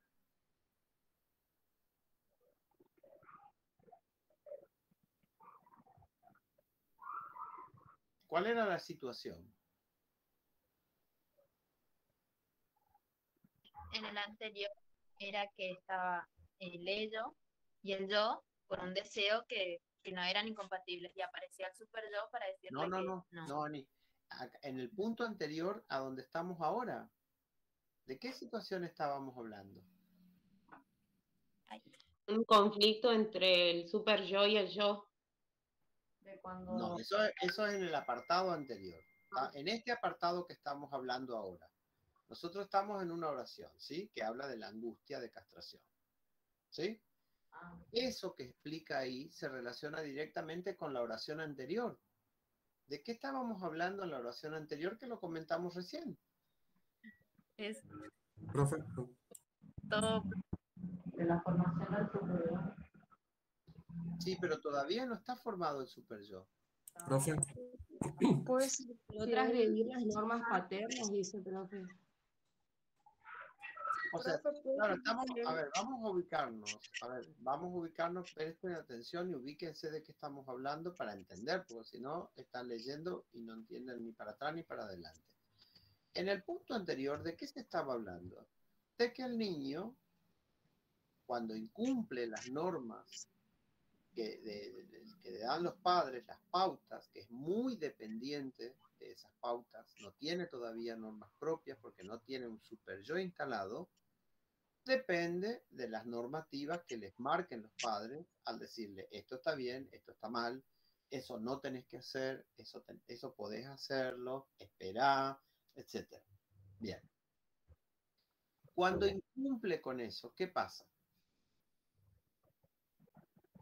en ese caso, profe, sentiría una angustia, ¿no? Podemos decir que él Ok, tiene, pero ¿por qué siente la angustia? porque siente que Porque está fallando a las normas que le dieron los padres, ¿no? Claro, pero ¿cómo sabemos cómo siente el niño que faltó a las normas? las restricciones, los castigos y las amenazas. Los retos, las amenazas le quitan el cariño, le quitan la atención, y eso es la angustia de castración. Es decir, le quitan el cariño, la atención, ¿sí? No te quiero más. Bueno, ahora no estoy con paciencia para atenderte. Ahora anda ya, no me molestes ahora, después vamos a hablar. ¿Sí? La seguridad del niño, ¿de quién depende? los De sus padres. De los padres, le transmiten la seguridad. Entonces, si el adulto le está retirando esa seguridad, empieza a desorganizarse y se angustia. Y se angustia. Entonces, bueno, ahora no me molestes, no te quiero ver ahora. Anda, encerrate en tu habitación, no te quiero ver. Y eso es muy fuerte. Muy necesario, por otro lado, porque, bueno, incumplió con una norma, seguramente habrá sido una gran metida de pata y, bueno, por eso lo mandé a la habitación. Esté solo ahí. Pero, a ver, el efecto que eso causa es de una desorganización muy grande, porque su fuente de seguridad no es todavía el propio super yo. No está constituido el super yo. Entonces, su fuente de seguridad emana directamente de los padres. La aprobación o desaprobación del papá o la mamá es muy fuerte. No es como el adolescente que te va a decir, bueno, ¿y qué me importa? Más sí, viejo de mierda, vieja de mierda, qué sé yo. No es eso. Es decir, es muy, muy dependiente. Y esa es la angustia de castración que se está viviendo ahí, que dice acá. La angustia de castración suscita en el pequeño idéntico efecto que la angustia de conciencia en el neurótico adulto. Es lo mismo, dice, que cuando el super yo le dice, bueno, no cumpliste con esto. Y vos eso no tenés otra oportunidad. Esta es tu única oportunidad. Y la vas a tirar de vuelta a la basura. Y ya no hay más. Entonces, es lo mismo que cuando el adulto le retira el apoyo al niño. Eso es lo que está diciendo. Proseguí. Ok. El yo del niño teme el instinto porque teme al mundo exterior y su defensa instintiva resulta de la presión ejercida por la angustia ante el mundo externo o la angustia real u objetiva. ¿Se entiende? Es decir, el yo ahí tiene la presión Claro, del mundo exterior. de que dice que el niño, la defensa no depende de él mismo, depende de los encargos de su educación, y que si no sigue eso hay un castigo, una restricción y una... Y eso va a ser lo que es la angustia de castración en el niño, porque todavía, como usted dice, todavía no hay un super yo, entonces si no está el papá diciendo sí, no, le dice no te quiero ver, ahí el papá sería un super yo. Y va a decir por qué no me quiere, por qué no me ama, y ahí vas a ver que hizo mal. Claro, por eso acuérdense de ubicar siempre esto que está diciendo acá, en qué edad, ¿eh? En qué edad para poder explicar esto, ¿eh? Ojo. Ahora, proseguimos, a ver qué dice. Al observar que el sentir impelido Impelido. por la angustia objetiva produce las mismas fobias, neurosis obsesivas, histerias y rasgos de carácter neurótico que se dan en el adulto a consecuencia de la angustia del superyo, se ve naturalmente disminuida. Notamos que hemos atribuido al superyo lo que en rigor era imputable a la angustia del yo. El motivo u objeto que origina la angustia del yo parece ser indiferente en lo que toca a la formación de la neurosis.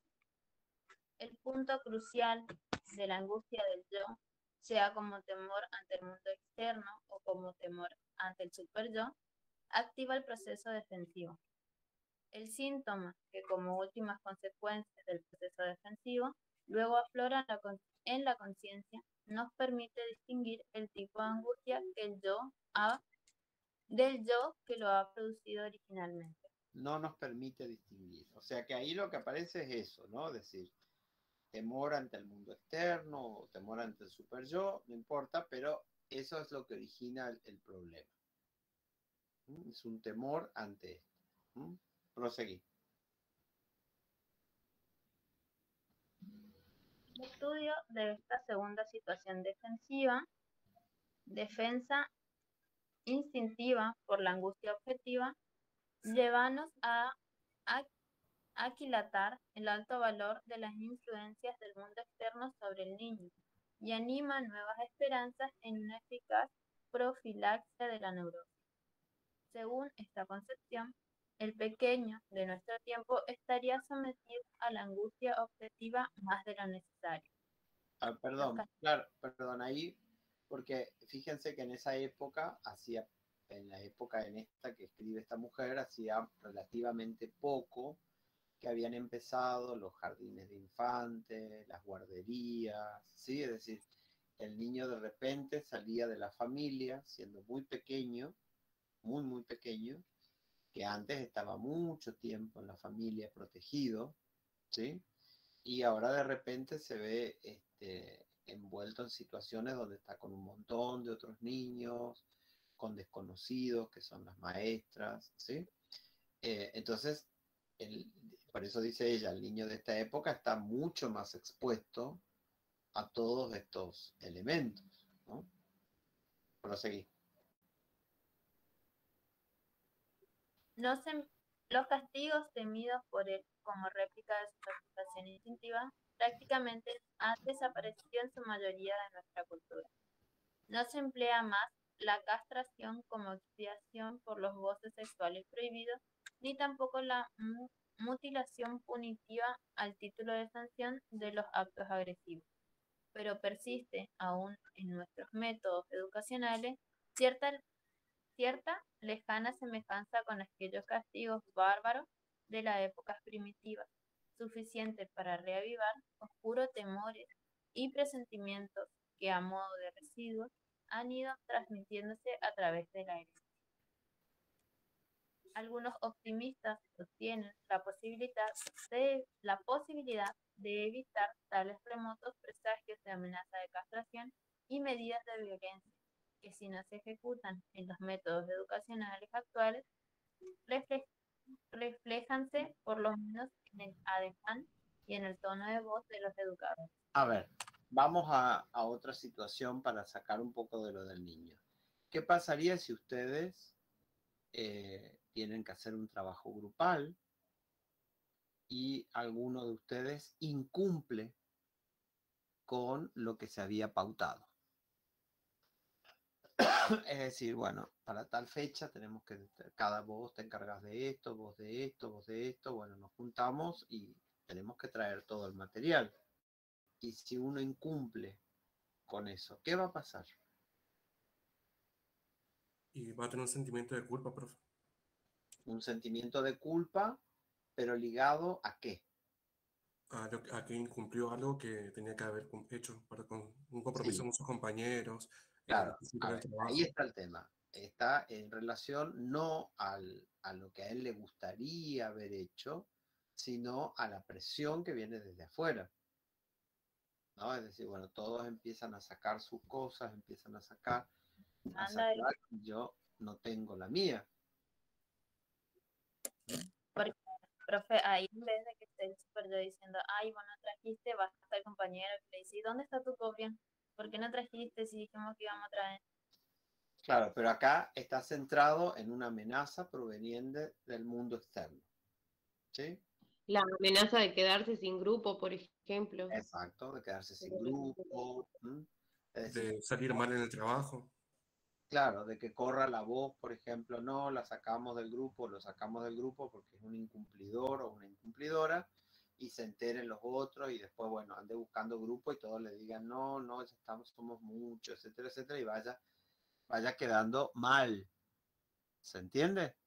Entonces, eso es lo que nos está planteando. Son amenazas constantes que también vienen del mundo externo y que, por supuesto, son fuentes de peligro para el yo, ¿no? Entonces, de eso se trata, ¿no? Proseguimos. Esperaríase con ello que finalmente podría extirparse de nuestra educación estas formas arcaicas de la angustia, basadas en aquellas angustias formadas por castigo. Lograda así la disminución de la angustia objetiva infantil, establecería un cambio radical en las relaciones entre el yo y los instintos, y sería dable a ahora sí. Y sería dable salvar definitivamente gran parte de las condiciones favorables al desarrollo de la neurosis. Bien, eso sería un segundo tipo de situación, ¿no? Frente a peligros externos, ¿sí? O peligros reales o peligros objetivos, ¿no? Por ejemplo, bueno, choqué a una persona,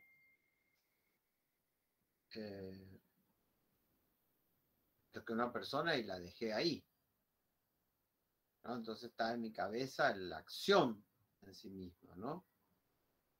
Entonces ahí hay una fuente de peligro muy grande para el yo. ¿Se entiende?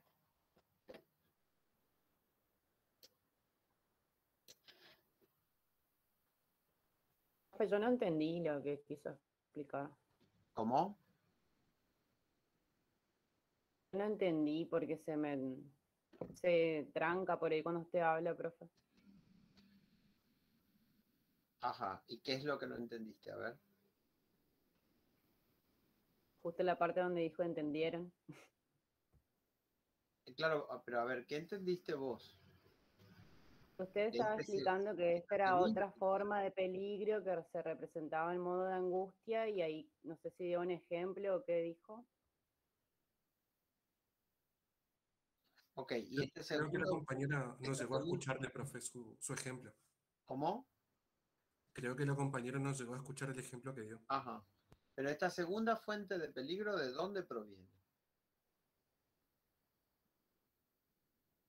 De una acción del mundo externo, profe. Del preconsciente del mundo externo. Amenazas de peligro del mundo externo. Es decir, el yo ha incumplido con determinadas cuestiones ligadas al mundo externo, tareas que tiene que hacer, etcétera, y obviamente el mundo externo toma sus represalias.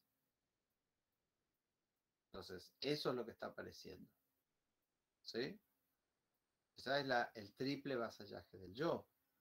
Es decir, yo no puedo andar haciendo las cosas que a mí se me ocurren porque se me ocurren y que el mundo se adapte. No, el mundo se me va a venir en contra. ¿Mm? Por ahí deberían ser acciones que deberían ser socialmente aceptadas, por eso lo decía en el texto, ¿no? Claro, sí, sí, sí, sí. Sí, son, son situaciones que se demandan desde el mundo externo directamente, ¿no? Bueno, esa es una segunda situación, digamos, ¿no? Y después hay una tercera, que es, ¿cuál es? Ahí lo leo, profe, si quiere. Dale, dale, dale. Bueno, defensa instintiva por la angustia frente a la fuerza del instinto, dice.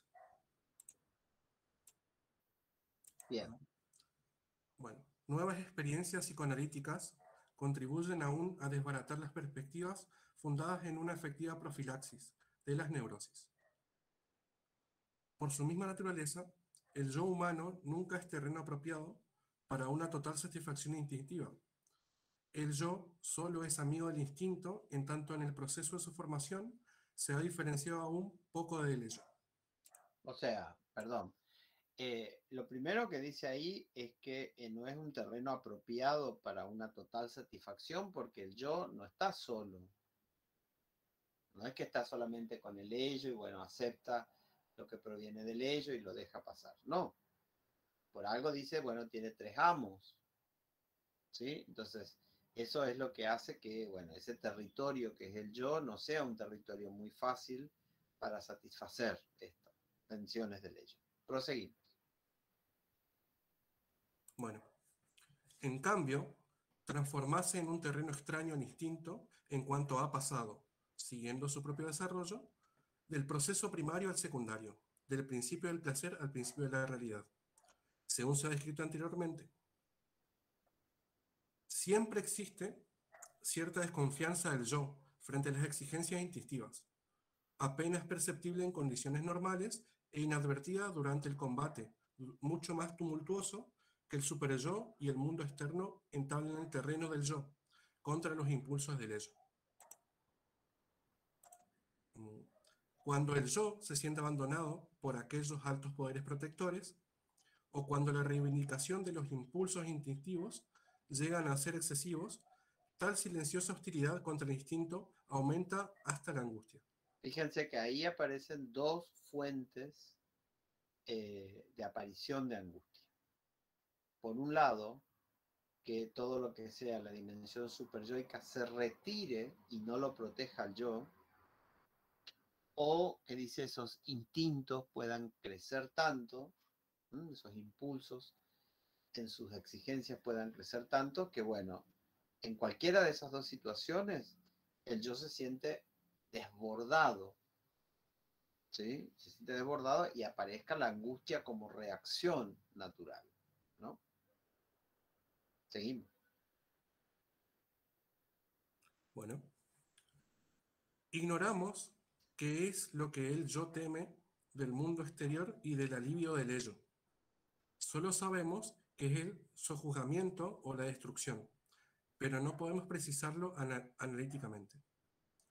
Robert Walder lo designa como el peligro de que la total organización del yo pueda ser destruida o sumergida. Esta angustia del yo ante la fuerza instintiva no opera sino como lo hemos descrito hasta ahora, como angustia ante el superyo y angustia objetiva. Moviliza los mecanismos de defensa contra el instinto, conduciendo a todos los conocidos efectos de la formación de neurosis y de características neuróticas. Tal defensa contra los instintos, provocada por la angustia frente a las fuerzas instintivas, puede estudiarse mejor en la vida infantil, donde la pedagogía y terapéutica analíticas se han esforzado por alejar los motivos de angustia objetiva y de angustia de conciencia que frecuentemente la oculta. O sea, en una condición de una terapia, uno no está evaluando moralmente, tampoco tiene exigencias, ¿no? Decir, bueno, termina ya, etcétera, etcétera. ¿Y qué sucede? El sujeto se encuentra solo con el ello, el yo con el ello, Y sin embargo no hay necesariamente felicidad. O sea que no es que el yo entra en angustia solamente porque tiene las presiones del mundo externo, las presiones del super yo. Si se le quita esas presiones provenientes del mundo externo, del super yo, igual el yo entra en conflicto con el ello y se angustia también. Se angustia. Entonces, al retirársele todo eso, lo que dice es, bueno, sigue apareciendo el problema. Proseguimos. Bueno. En la vida ulterior es dable observarla en plena actividad en cualquier circunstancia, en que un súbito aumento de la energía instintiva amenace resquebrajar el equilibrio entre las instancias anímicas, según suele ocurrir habitual y fisiológicamente, durante la pubertad y el climaterio o por modificaciones patológicas, como sucede en los comienzos de los procesos psicóticos. Bien, a ver, eso que estamos hablando ahí también continúa en los dos puntos siguientes, en otros motivos de la defensa instintiva y en los motivos de la defensa contra los afectos. Ahí también aparece, todas esas son dos apartados que son continuaciones de lo mismo. Es decir, que el yo no es que está más feliz o encuentra placer si se le quitan las exigencias del mundo externo o se le quitan las presiones superyoicas. Igual va a tener un problema con el ello y las mociones pulsionales que provienen del ello. Entonces, estos tres apartados últimos que estamos viendo, este que terminamos de leer y los dos que siguen, hablan de lo mismo. Hablan de las situaciones en las cuales el yo tiene que defenderse de las mociones pulsionales provenientes del ello. Ese es el tercer amo que tiene. Acuérdense que hablamos del triple vasallaje del yo con respecto al super yo, con respecto a la realidad y con respecto al ello. Estos tres apartados hacen referencia a esa situación, a la relación que tiene el yo con el ello, los conflictos que surgen ahí y la angustia que viene. ¿Sí? ¿Se entiende hasta ahí lo que estamos diciendo? Bueno. Sí, profe. Entonces, todo eso se encargan ustedes de leerlo, de trabajarlo, tienen que trabajarlo en profundidad, vayan asociando, concéntrense, que no estén leyendo por leer, sino si la mente se le dispara, paren la pelota, hagan algo un segundo, después vuelvan otra vez, cuando se les despeje un poco, vuelvan otra vez. ¿Sí? Pero no estén leyendo por leer porque se van por las ramas y después no están entendiendo de qué se trata. Entonces, bueno, quedan ustedes terminar esto. ¿Está? Profe. Nos vemos entonces. Chao, profe. Chao, chao. Profe, chao. Chao, profe, gracias. Chao, suerte. Buen fin de. Igualmente. Profe, ¿qué texto veremos el lunes? O este lunes no tenemos clases, ¿no? ¿Y el próximo lunes es el parcial? No, no sé todavía cuándo es. Ya se les va a avisar. Profe, la profe Bueno, dijo que si alguien va a hacer un día de clases, que va a ser un día aparte, así no se nos cortan Sí. nuestras clases. Bueno, La comisión nos vemos luego. tiene Bye, bye. presencial o Chao,